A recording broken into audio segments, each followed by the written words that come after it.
All right, folks, welcome to the Commodore CAG Roundtable. This is your opportunity to ask all those hard and piercing questions. We have up here on the table Commodore Pat Everly from HSC Wing Land, Commodore Scott Walsh from HSM Wing Land, Commodore Ben Reynolds from HSC Wing Pack, Commodore Silverella from HSM Wing Pack, and CAG Cherico, formerly of CDW2, and CAG Hewlett from CDW1. So without further ado, I'll turn it over to the gentleman at the table and let you ask your questions. Thank you. We need more money. The resource sponsor. That's my Pentagon hat. Quick introduction, tell me who you are. Just a quick introduction, CAG Hewlett over at CAG 1. Just got back from deployment with the Roosevelt back in November, so we're the most recent returning Airwing. My background, S3 guy for the first 15 years of my career, mostly West Coast time, then transitioned to the Hornet community out of my Pentagon tour after department head, and then been in Oceania, both with CAG 7 and now with CAG 1 for the last 10 years. And I think most everybody else knows the folks up here on the panel, so what we'd like to do is just run straight into opening the floor for questions after Caesar gets a chance to introduce himself. Thanks, Mike. Thanks, Pat. Yeah, I'm Caesar Cherico, former CAG 2. Now I'm living the dream in the Pentagon, and I'm having 2 and 6 F2. Nobody understands what that means, but I got Fire Scout, I got Triton, a bunch of undersea stuff and stuff like that. So I serve as a resource sponsor there. A former intruder guy to a Hornet guy to flying everything, and 150 hours in Romeos and Sierras as CAG. So. And I can't land on a small boy. Is there? You can or cannot. Good morning, Commander Sean Rushlow, call sign Papa Roach. I'll go to Caesar. You open with not enough money, so with SSBNX coming online, how do we make that argument, or can we make that argument that we need more TOA as we look at going to 10, back to 9, and then really needing those 10 to go into that contested fight? Pete, so you want to answer that one? President Trump. President Sure. All right, so the biggest challenge working in the Pentagon and working the budget, who's done a Pentagon tour in here? From a resource sponsor RO perspective. All right, so one of the biggest challenges, the thing we can talk about is PV-17, right? That's the one that's publicly released, where we can't really talk about POM-18, which we're in negotiations right now within the Navy. It all comes down to money and how much we have. We don't have enough, so we've got to think is the biggest challenge. And the competition for TOA, for Total Obligation Authority, is huge, with mandatory bills that spread across every mission area. So again, I'm the N2, N6 guy. I'm not the N98 guy. Is everyone Nazar in here? Okay, good, so I can talk freely. No, I'm just kidding. The biggest challenge is making sure we're all aligned as we start to see, from an aviation perspective, the lay of the land. The challenges from F-18 A through D, service life extension is a huge bill. Ohio replacement's a huge bill. There's still negotiations underway that I get to see peripherally about how that's going to be paid for, but that decision hasn't been made. But what they are doing is putting proposals forth, alternate funding lines. The biggest problem is, especially when you look at the other service, any great idea to throw money comes from somewhere else. So that's the battle. Papa Roach really drag it kind of in the direction I think we need to think is, in a very small way. So I've got about $11 billion of TOA across the FIDIP, so over the 5 years. And I've got to try to save money anywhere I can. Quite frankly, some of the money I save pales in comparison to some of the air vehicle costs for some stuff. I mean, Triton costs, depending where you look at it, 100 to 140 million a piece. Fire Scout, embrace it, but Fire Scout, the Bs were between about 9.5 million a piece. The Cs, economically, about 12.5 million. And if I don't buy them economically, I can buy 2 for the price of 4. Okay, and so that's stupid way of spending money, and it does all add up, even if we're just playing in the millions game, at this game of billions. So what we're trying to do is is save the money in the right way by, hey, if I gotta buy 10 more Fire Scout, let's buy them all right now. We got 10 on order for 16. We're trying to get the last 10 that we think, if not last 20, depending on how that works out. And the other thing is to port capabilities across platforms. Okay, if I've got a SIGINT package going on BAMSD, I want to put it on Triton, I want to put it on Fire Scout, I want to put it on other things in order to save the money and free it up for other things. It doesn't necessarily answer your question, but it does come down to money and the perspective that it's a zero-sum game. But nonetheless, we're hurting. And again, as you get further through, wait for POM 18 to drop to see what happens is really the biggest challenge. I'll take a stab at it from a different angle, and this is one of the things that I've mentioned to my COs. So last year in like class Charlie mishaps, which almost to a T within my wing, or maintenance guys not doing the right thing, we spent over $7 million just in class Charlie mishaps. So if you start looking at every wing chipping away at some of that just pure procedural error, you know, because we're not going to brief moving an aircraft and we ding it in the hangar, those kind of things, all of a sudden, you know, $7 million in 1 year becomes a considerable amount of money when you talk, you know, when guys want more flight time and all that, well, how many hours is $7 million? So there are some things at our level, I think, that are controllable, and it's up to us as leadership in that to oversee and try and minimize the stuff that we can control.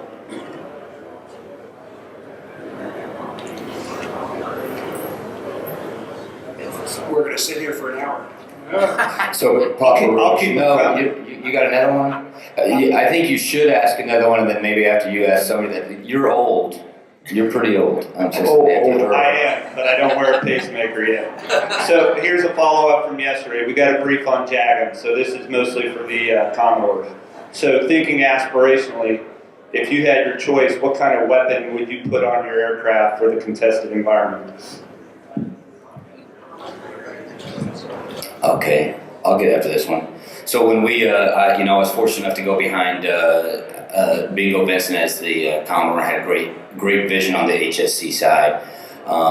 What we're trying to do now is just take his vision of being more lethal and just focus it more. So I said, when I came in, I said I want to get after just 3 things. One of those is thinking long and the long-term health of the community for both the people and the aircraft, and so we talk about that later. The other one is manned-to-unmanned integration.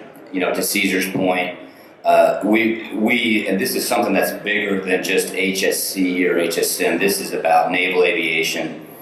We don't know how to tactically integrate our manned and unmanned aircraft and be able to use them. And the third thing is we've got to change our focus and optimize our force for that 7th Fleet peer competitor fight, for the overwater sea control fight. That's what we have to get good at. That's not what we train to in NOTIC. That's not what we train to at home. That's not what CSG 15 and 4 train us to. We've got to get better at that. If I were to pick, so I think we're getting better. If I were to pick one weapon to put on my aircraft, I'd pick a naval strike missile. And I would put, and I would then be a net enforcement multiplier for that SAC fight. Okay, Ben, can I weigh in on this? All right. So one of the biggest challenges is, especially as a former CAG, so CAG 2, anybody familiar with CAG 2's 3, 4, 5, 6 year history? Yeah, Papa Roach has it with no deployments and stuff like that. One of the most heartbreaking things I saw was a lack of flight time. I feel it. I've been fortunate to fly pretty much all the way through my skipper tour, and I don't have the hours that the flag officers who are above us have. I mean, so that's the blunt fact. So one of the things as we play this man-to-unmanned game, we need to keep JOPA flying, okay? But the other thing is, with that perspective, I also need to figure out this man-to-unmanned teaming. And it's a really, really hard problem for us in the budget and the programming world, because the TTPs, the ideas are still nascent. We haven't really solidified, so to be able to say, hey, this is what we're going to do. I need to be able to tell the story, and I've asked for help before, and we're getting there. I'm meeting with the CNO on Monday. Believe it or not, they're asking me to speak, which is frightening. And if MQ8's canceled, it's because of me. But no, it's about MQ8 actually. And his question to me during our sponsor program proposal was, first of all, he couldn't say my last name, so he said, hey, you. What value does MQ8 provide to the warfighter? And isn't it obsolete? And because there's folks who are liquored up on Turn or DARPA products and stuff like that, and he didn't want an answer then. So the bottom line is, we need to be able to show that the team is extremely lethal in comparison to one or the other. Was Coronado just out? Is that who it was that we just got the MQ-8B with the radar? Anybody in here who played with that? So being able to show extended sensor horizon and a kill chain completion with pictures of an airfield via a SAR map and a hull via ISAR and FMV and extended range of endurance, and then showing that and providing that input. I'm not tasking as an echelon 1, OpNav staffer, but it makes it easier to tell the story because I've got to convince a couple of groups of people. I got to convince N2 and 6 and N98. I've got to convince FMB, the budget folks, OLA as they engage with Congress. It's a Medusa-headed problem.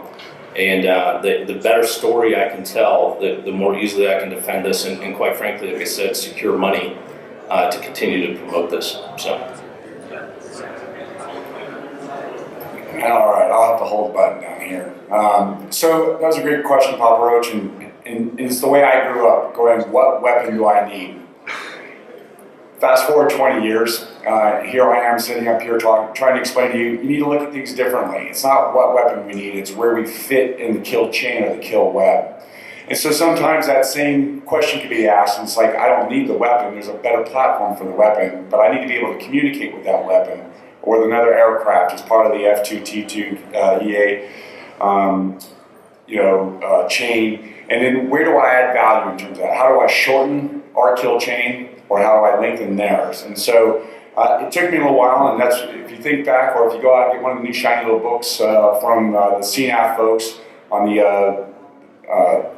Naval Aviation Vision 2025, you'll see that they talk about, at least the older version, talked about moving away from platform-centric solutions to system-of-system solutions. And so, for the folks in the back that this is your first tour, that's the way you need to start looking at things, because the days of just starting from tooth to tail in terms of what the H60 does, it launches from the DDG, heads out, senses, detects, tracks, engages, and assesses all by itself, all like it's the only thing in town.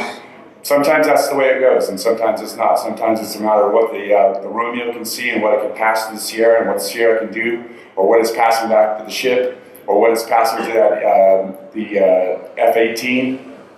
Whether it's the Growler or the Rhino, in order to complete the kill chain and take care of the threat. So just a perspective out there as we look at the different ways that we need to solve the challenges as we have threats emerging that used to be our foes that are becoming significant again, as well as we look at the 7th Fleet Fighter.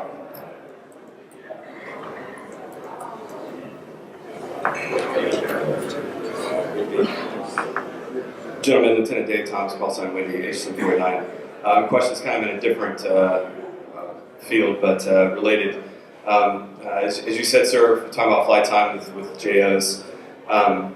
So I'm a Super JO now, post-FRS instructor, living the dream. My question is, in light of the fact that our JOs are flying less hours, targeting 750 total hours leaving their first JO tour, in light of the fact that we have an aircraft that's extremely complicated, all these menus, everything, and the war space and the theater, the Airwing is ever increasingly more complicated, just the way we integrate. Everybody's talking about integration. Is there an argument to be made for keeping more instructors, post-production pilots in the cockpit as Super JOs to add to the overall proficiency and readiness, fully qualified pilots, adding to the overall proficiency of the squadron, readiness of the squadron? just in light of where we are, and obviously not getting rid of dissociated sea tour, like that's valuable as well. But I'm just wondering if there's an answer for that, or if that's not something would be valuable, sir.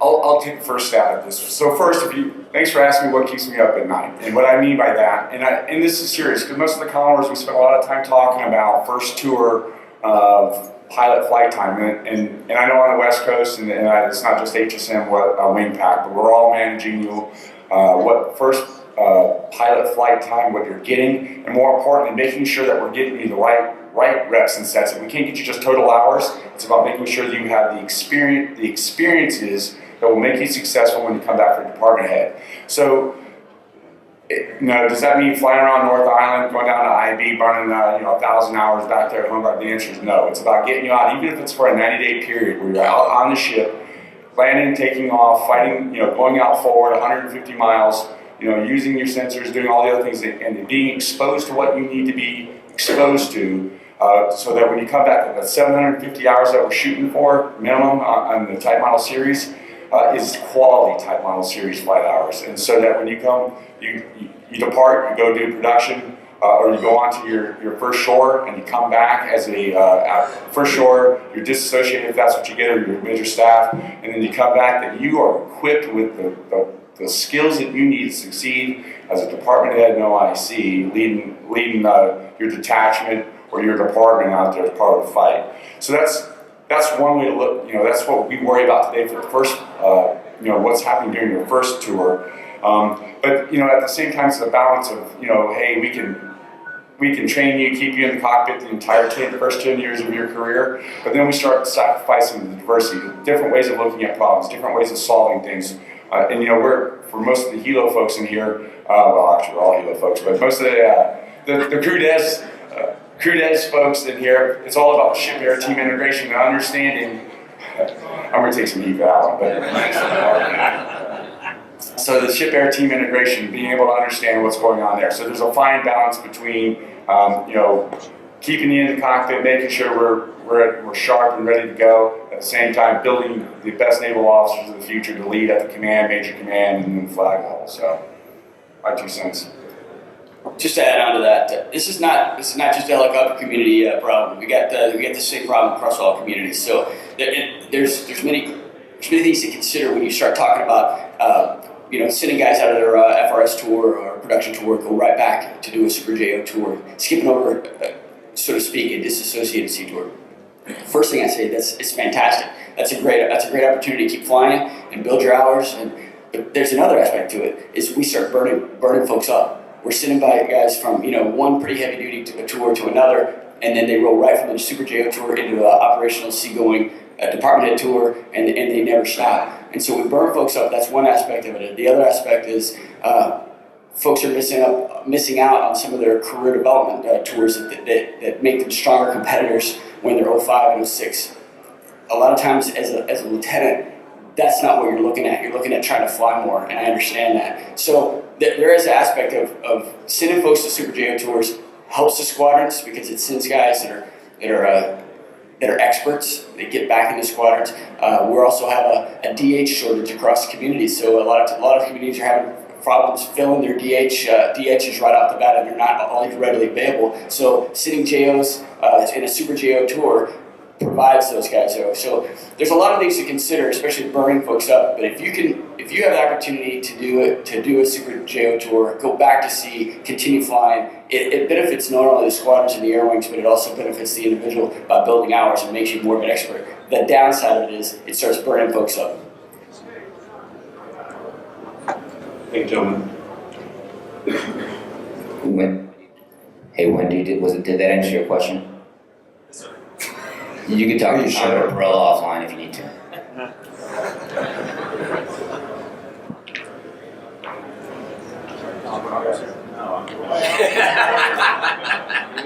Al, you're not allowed to ask any questions. Good morning, Roy Zaleski, COHC 21 for Commodore Barella and Commodore Walsh.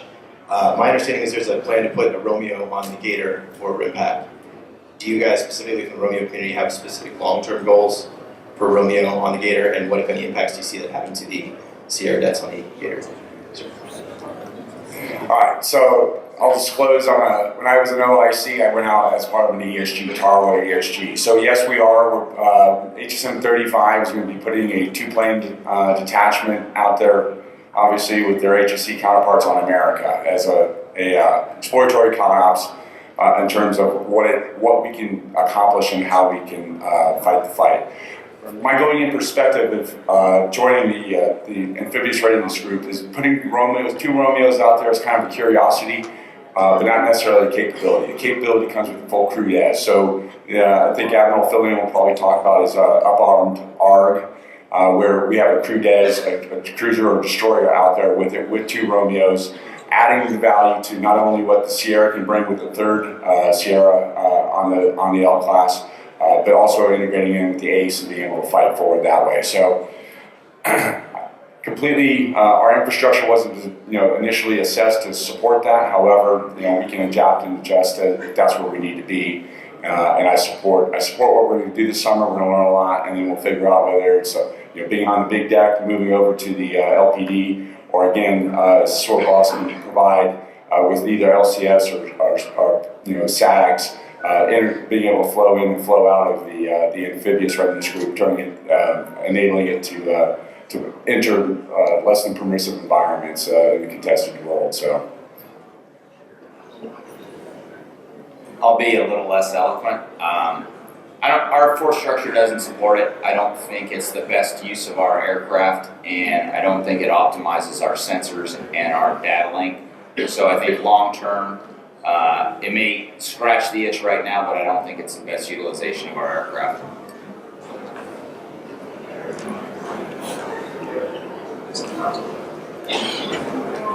did we answer your question?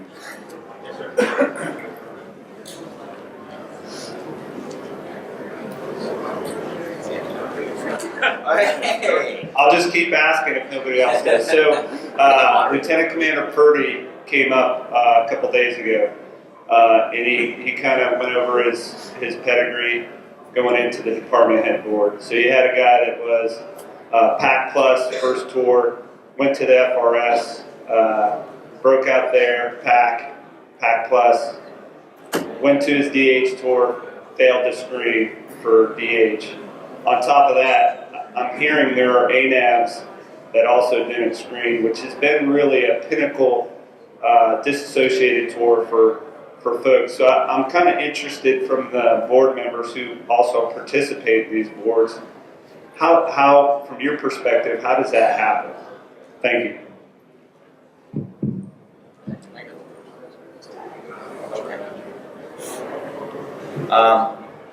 So I sat on last year's department head screen board, and there were a few guys who probably fell into that category. And what I would say is, almost to a T, there was some timing issue that prevented somebody from hitting their high water mark in time for the board. So if I was going to say one thing to the JOs, it would be, when you make choices for orders, where you're going, what you want to do career-wise, you do have to understand the timing issues, when your board's going to meet, and make sure you can hit those milestones, because those are important. Usually there was something in the record that created uncertainty, and that's where you see a lot of our guys in the HSM community picked it up the second time around because they hit their milestones the following year, and then their records are on par with anybody. So usually it was some timing issue early on that they just didn't recover from. So you kind of hit the big issue, which is understanding the risk or the potential risk as you choose what path you want to go down. So the brutal honesty is, if you're not a relatively high EP first tour, relatively high EP, and so I'm talking 3 and up, and you go get it, you're either a WTI or you're doing a disassociated tour, there is additional risk to you screening for department head, for right or for wrong. So the competition is so fierce, especially within the helicopter community, because there's a lot of folks. And what do we select to when you talk 04? You select enough 04s to fill your requirement for your department head slots. So we're losing great folks. Great people are not getting selected for department. Is it frustrating? Absolutely. But that's why it's incumbent upon the folks that are CEOs talking to their JOs now when they get ready to go. First, production job, whether it's the FRS, whether it's weapons school, whether it's NAUTIC, whether it's the HTs, the training command, all of them valued, and it's performance in those jobs that's valued. So a brutally honest discussion with your lieutenants as they leave the first tour or leave the second tour. If they're a number 1 MP or a number 7 EP, they need to know that how that informs their follow-on decision to seek that disassociated C2 orders. They got to take the hard stuff and they got to perform. It won't guarantee selection, but it is a incredibly competitive environment. And I got it. It's frustrating. And I'd like to weigh in with a little true confession. This isn't necessarily a new problem. So I left my A6 tour after 2.5 years as a promotable lieutenant. That's not good, right? And I went to Hornets right after that, and I went right back to sea duty and was able to break out there. And then I went to a production tour and was unable to break out on the front side in time. Bottom line was, I remember a detailer, he's still in the Navy, came to me and said, "Caesar, you really should think of getting out. It'd probably be the smartest thing." No shit, that's exactly what he said. It was a dear friend of mine, and when you look at the writing on the wall, it made absolute, pragmatic sense. Then 9/11 hit, and then I got yanked out TAD to CAG 7 with Admiral Shortney as CAG, and that was fun. We have a love-love relationship. But bottom line was, from that tour, I got pulled up, or they lowered the bar for 05, and I found out I made 05 as a department head, but I failed to screen for command.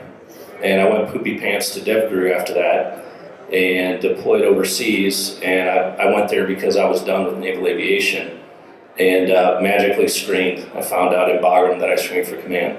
But my point is, you choose your fate in a way. I knew what I was doing when I transitioned, but I also decided to not take no for an answer, or I was just too afraid to get out with 8 kids.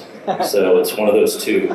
But bottom line is, you can figure it out. Again, I failed to screen for command, and really we didn't have a department head screening board at the time because they had just stopped them. I wouldn't have screened for department head as well. But I'm a post CAG now. Remember, Ward is OpNav staff. So they're saying you got a chance. Okay, to add on to that, a lesson, or at least there's a message here, and I want to drive this home to the 05 COs that are out there. You got to know what this means for your folks, for their 03s and their 04s, folks that are competing. You need to understand, when you put those numbers on the back of that paper, what they mean and what the chances are you're giving your folks.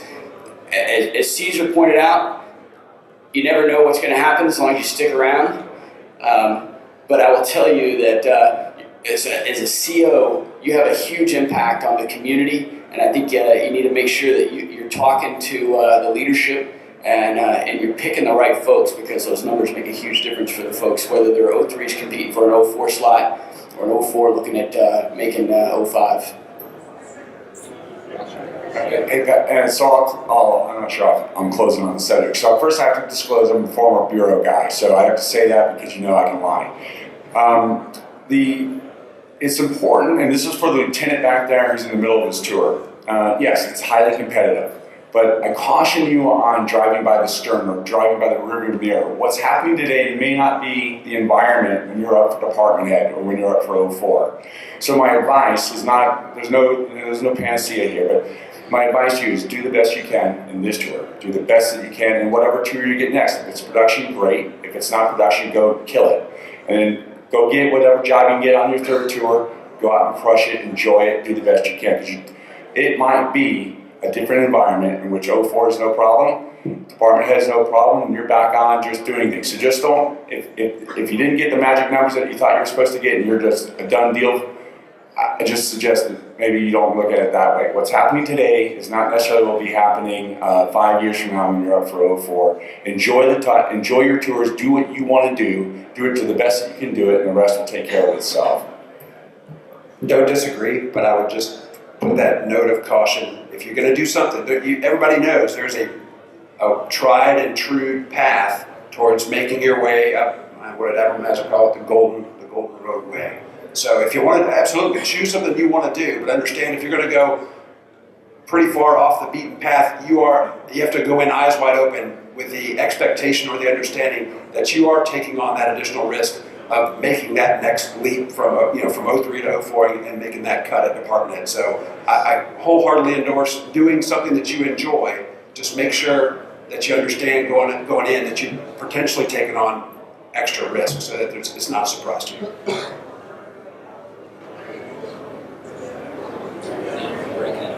Try to.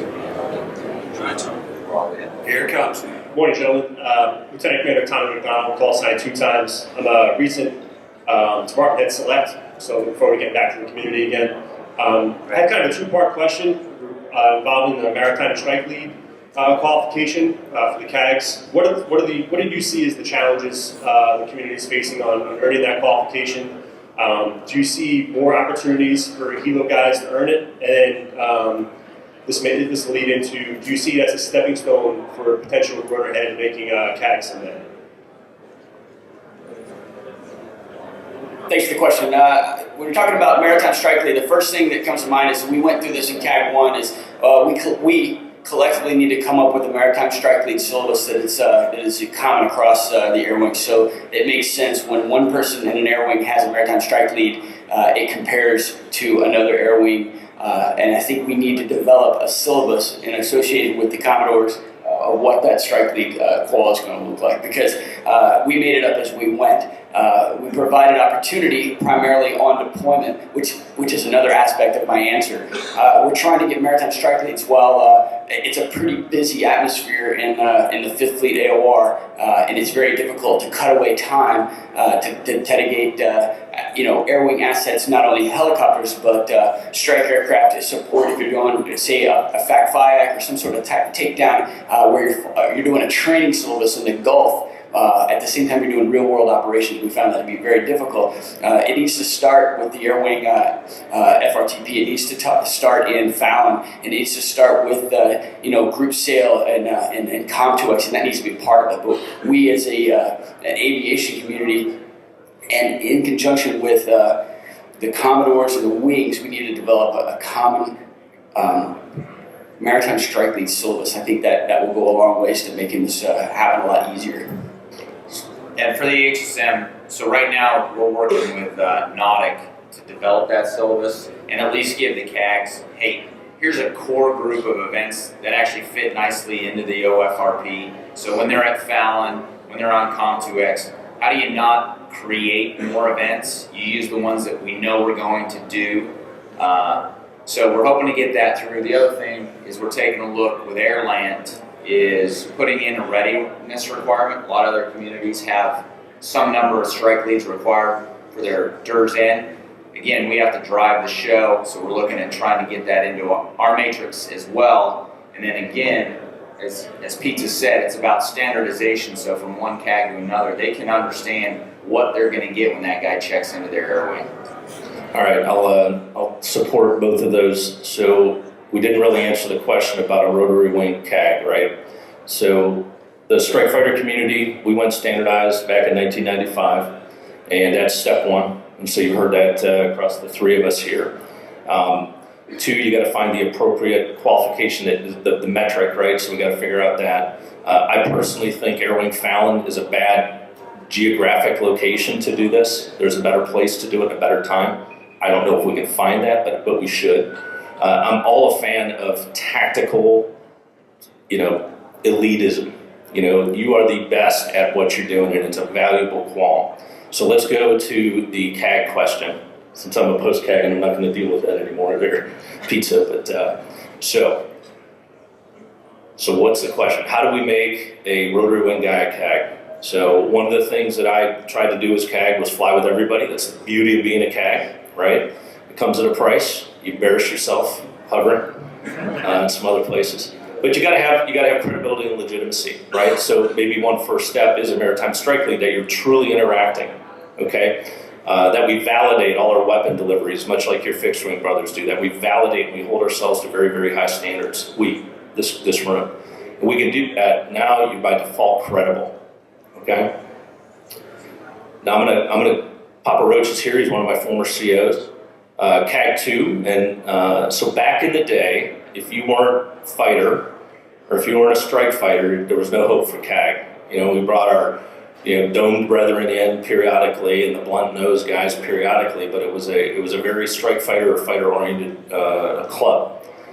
In my air wing, Romeo Sierra number 1, Sierra CO number 2, number 1, another Romeo Sierra just got a number 1. Okay, that's among 9 or 10 COs. Bottom line is, what I'm getting at is this community, Commodores, are sending superb talent to the air wings. And I don't know of a CAG that has a bias against a guy whose wings flip around and rotate versus a guy whose wings stay in one place. Okay? So, CAG is one thing. Major command opportunities are the other, right? And the question is, just look at it and see what are the major command opportunities in rotary wing and major command opportunities for fixed wing. For fixed wing, I've got CAG, I've got Commodore, and I've got a base.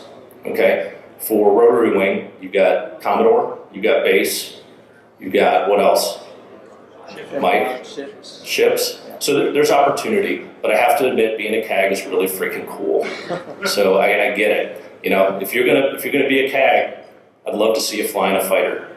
How you can do that, I don't know. But again, the whole legitimacy. You don't necessarily need to fly that airframe, but you need to be able to understand the mission very, very well. That's the one thing I did with HSM 78 and HSC 4 when we were planning strike missions. I needed the bodies to work kneeboard cards, but I wanted the brothers and sisters in the room to start understanding what we did, the level of detail and the level of fidelity and the level of rigor that went behind planning, briefing, executing, and debriefing every mission. I'm not saying you're not there at all. What I'm saying is it's an eye-opening experience if you haven't experienced it, and that's the level of credibility that is established when you take that perspective. And just to piggyback on what Caesar said, I'd ask yourself what you're doing, because at the end of the day, if you're CAG, you're the air warfare commander, so you have to be able to understand all aspects of that. And some of that is professional education, some of that is what choices are you making in jobs you want to go do, and whether or not that's setting you up to have the pedigree to be able to step in and actually lead the air wing. There's a little bit of a reality check as you start looking at who's going to be your CAG. I will always say being a CAG is about people management, and a good leader can tackle that problem and can run it. It's running the business model as the air wing commander. That's open to everybody in this room, and I will tell you that that's about good leadership and good management, organization skills, and how you place the right people in your staff and run it easy. We're talking about the strike warfare, the air warfare commander. It's strike warfare. As I grew up in the S3 community, I will tell you that I would not have been prepared for this job, having come through the S3 sea control community. And I just tell you that honestly. I learned all about strike warfare when I transitioned to the Hornet community. So the tag-on question to this is, how have your folks stepped out of their comfort zone to learn that mission? Because in the end, your job is to provide the strike group admiral his options for strike warfare and defending the strike group. And you've got to understand that from that perspective. So your community has got to continue to select the right folks and put them in the right jobs to expand their horizons and let them get out of their comfort zone so they can understand strike warfare, not from one community perspective, but from the entire strike group. As a CAG, everybody's got the leadership skills to manage the people, manage the air wing like it needs to be. But the piece that you've got to understand is that strike warfare piece. And it's doable, and you guys have got the talent. As Caesar has mentioned, and I know it's across the air wings, there's no bias. It's just you see plenty of #1 guys coming through there that are from the rotary community. But I will tell you that that is a leap for folks to make to the strike warfare, and I understand it, having come from a different community myself. So I think looking back, I know that I learned a lot when it came to the strike warfare role that I had to learn when I became a strike fighter guy.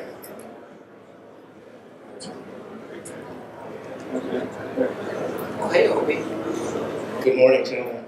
I think everybody knows me, Opie. Just a follow-up question. If you could maybe talk a little bit more on what you think that golden path to CAG would look like. What does that look like for a JO if they want to kind of chart their course and pick some tours that are going to take them possibly to that end state? We could start with the accompaniment and go into the heretics over here. Or, Yeah, we'll see where we diverge. I'll tell you what, I'll open it up. There's a guy, I don't know if you've heard of him, his name is Shoemaker, and he sent us a note, a couple of, I don't know, he sent it to the HSM and HSC Commodores, and he was discussing it. And, I think there's a bunch of different ways, but what his key emphasis is time and Fallon, time working Fallon, time working the not just the 8 side problem, but the 5 side, and working the Airwing Fallon, and getting very familiar with that. And I think that would be a good place to start. A CAG staff tour. You need to be on a CAG staff and not just pigeonhole yourself in the helo role. You need to be writing your plans. You need to understand the tanker plans. You need to understand even the air warfare role. But at CAG staff, in a small staff, you have the ability to do that. I know, here in our CAG ops office, we didn't just have one guy doing one thing. Everybody kind of mixed the roles, and that's a fantastic way to learn all the different communities and the roles that they've got to. CAG staff's a great tour to go to. I think you nailed it. So what you want is expertise in your airframe and your primary mission, but exposure to the others. Again, I'm going to go back to what I know. It's kind of the standard aviator, and then I did the one-off weird dev crew thing, but I opened my eyes. But the bottom line, it doesn't matter where, in my opinion, you really go. It's how you contribute, right? And your reputation's built on that. I don't have any recommendations to change it, but I was extremely pleased with my rotary wing CAG staffers. Top of the line, absolute blind comparison. I didn't care if it was VFA, VAW, HSM, HSC, but they flourished where they were planted, but you still have to hit the milestones, right? And it's the value you're going to provide to the Navy, because if you decide to be a company man and stick around, you got to be able to provide value to the Navy as well. And that's the only other thing. Again, not a golden career path, but I hate being in the Pentagon. All right, it's so mind-numbingly horrible. I say that tongue in cheek. Yeah, thanks. But here's the other side. We need good folks to come in and keep the flywheel spinning. The biggest frustrating aspect I have is I live in the N2 and 6 world. I'm the senior warfighter next to Vice Admiral Branch. Okay, and what the fleet perspective is. I've got T. Ed Johnson here. I've got Doug Kay. Okay. Yeah, it's now T. Ed. Don't. You changed it? Yeah, we changed it. like It was that. good. But I need the talent in, and you just got to do a touch and go, so that you spin the flywheel, you understand it a little bit better, and then you understand how to make it better when you get back to the fleet. So. And that's probably for all major commanders. One thing that you look at for major commanders is that you kind of learn that when you're picking major commanders to so that's for CAG particular OB, but I think as you pick major commanders, they're looking for, hey, who can go to major commander, then who can go to the next rank after that, and so they're looking at what value you provide. And I agree about the Pentagon.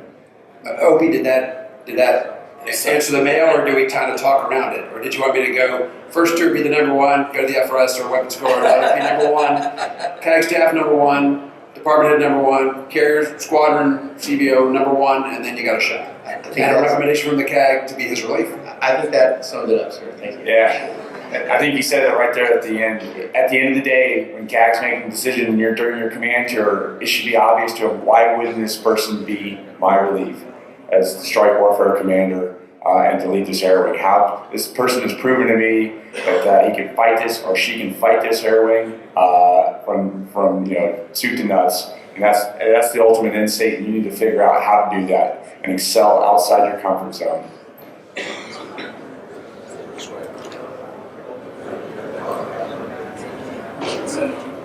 Okay, sir. Lieutenant Commander Nick Cutter, call sign Patches. The longer I've been in, the more I realize that my new thoughts aren't really new and they've been experienced before. So this is my question to you. Has it been explored to have Super JOs fall under the wing instead of the Commander's COs? So that way it doesn't take away from fit reps for the lieutenants, but it still gives them a competitive look. You can tell by the pondering looks that we're not sure.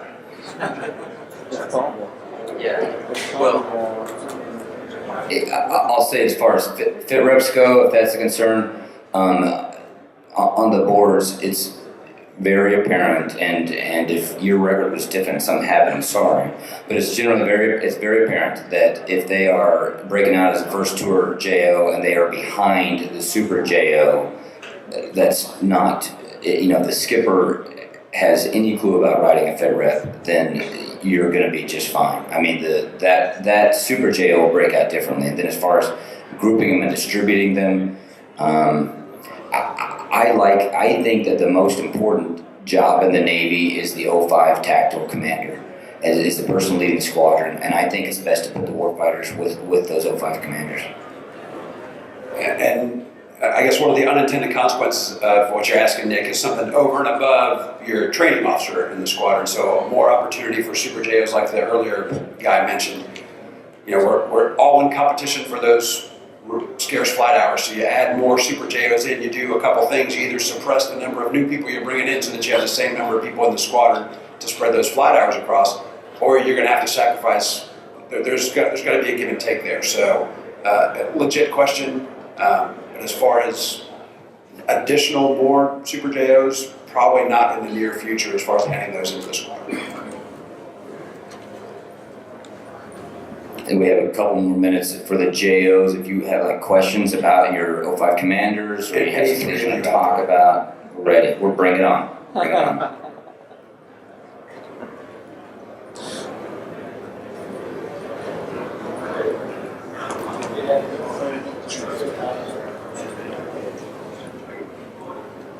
Morning, gentlemen. Lieutenant Commander Dean Farmer, call sign Powder. So I just go back as the OIC for the 3 Burdette on the Kearsarge Arc. Question in respect to ordnance. So we talk about legitimacy, shot validation. So I'll tell you that base comparison between my crews and the H1 crews that are out with us, we have generally the same requirements for ordnance expenditures for currency. I will say that they shot and expended almost 3 to 4 times the amount of ordnance we did from a proficiency standpoint. So for Hellfire shoots, for example, most JOs will not do a Hellfire shoot except that we expect them to come back as a department head, be that tactical leader. As Naval Aviation looked at or fighting for a much larger ordnance expenditure. Okay, I'll talk about that in particular if you all want to go into Naval Aviation as a whole, but yes, we do a lot of thinking about that, and there's some differences between the way the Marines and the Navy get money, and they can get a hold of a lot more ordnance just the way they're funded. So we'll put that aside. I think I'll leave that to anybody that works in the Pentagon. What we're doing is rewriting our TNR matrix and rewriting the requirements documents, if you will, that show exactly what that ordnance expenditure requirement is. Now, I will say that that's a bill, and the Navy gets real nervous about, NAE gets real nervous about bills. But we're raising that NCEA requirement for both our CBW and expeditionary for a whole bunch of different weapon systems.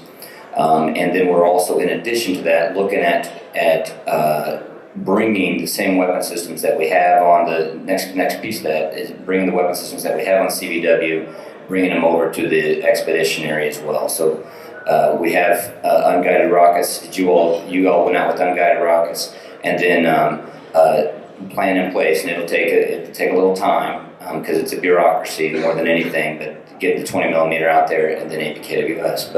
And then with that, the NCEA for that. That's the hard. So the goal is, yes, absolutely want to get to a point where we can shoot more and be more proficient so that you don't have a crew out there that is qualified and current and he hasn't shot in 45 days.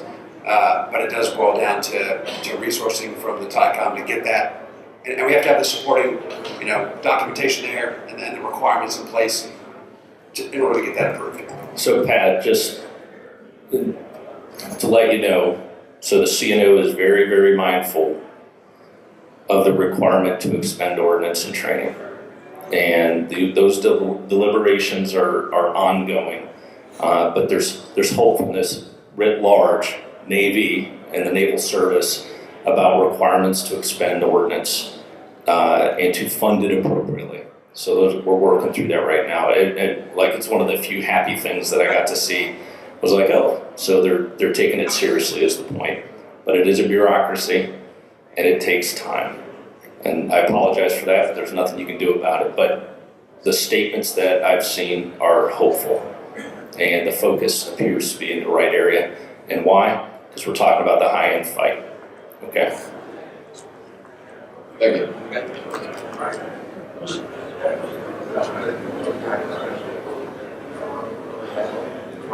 We got time for one more question, so if there's one more out there, come on.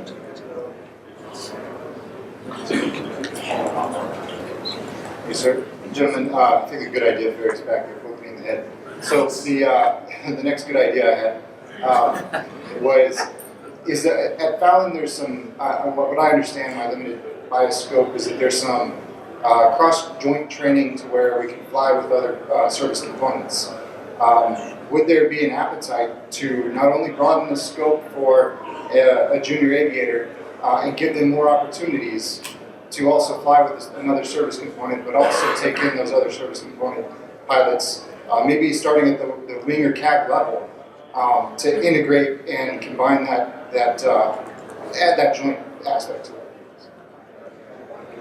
Yeah, we've got two Air Force guys at our weapons school now, and the reason is we ingeniously double stuffed.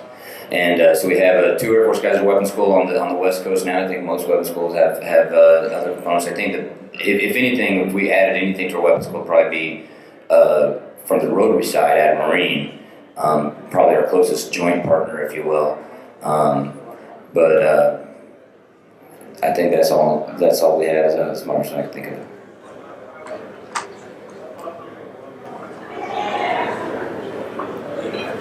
If I could just put one thing out there. So up here, I'm kind of reliving 1998 when I was sitting in the back row listening to, we didn't have Commodores and CAG paddles back then, but thinking about where we were. And I'll just kind of put a little quick scene setter. It was 1998, we were still receiving brand new SH-60Bs. This thing called the Hilo Cops was this a couple of slides and a bunch of captains talking about it. And it just kind of dawned on me that that's where we are today. Romeo and Sierra received their last aircraft in January. Romeo's got about another year and a half left, but we've pretty much got what we're going to get. And we're at the crossroads where it's time for us to think about how we're going to make sure that we introduce new warfighting capability in this airframe. How are we going to fight it? How are we going to communicate it? Communicate across the strike group, whether it's with other helicopters, unmanned vehicles, or our strike fighter brothers and sisters. So when you're out there, it's time to start thinking about what else we can do. What if you had this? What could we do with that? And apply that to the AOR that you're going to. Come on back and help the Commodores. Bring it back. Put your ideas on paper. And because that's where we are. We have the next 20 years of this airframe, 25 years. And we need to make sure that we stay relevant in the war fight to the threat that we're going to have to face.